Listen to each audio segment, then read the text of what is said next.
In this video, I'm going to show you how I removed this stock seat here and replaced it with a custom black leather Carrillo bucket seat. First things first, move the seat all the way up, get a little pry tool, pry up this little plastic piece, pull that off. There's another one on the other side, pull up, straight out, loosen up these bolts here that are holding the seat into the car. On the other side, you're gonna have another bolt up top to the right up there. Mine's already out, you see that. All right, move the seat back to get access to the front bolts. Same thing, just pop these off with a little pry tool. Super easy. Once you get those off and those bolts off, you're gonna wanna lean the seat back. You see me struggling here. You see that white clip there? You're gonna have to unclip that. There it is, propped up on the steering wheel. Unclip this.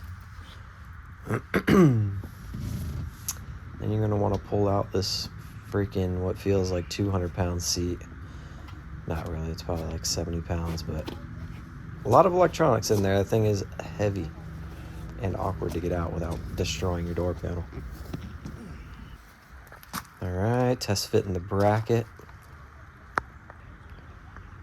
You're gonna have to remove that nut right there to get the seat belt buckle off, and then undo that little orange clip as well. There's the bracket on the seat, mounted up. Much lighter. Relief. This one's way easier to get in there.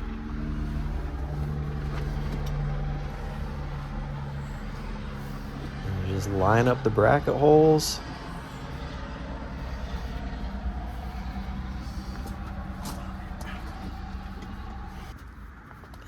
And voila, there it is. Got yourself some buckets. Peace.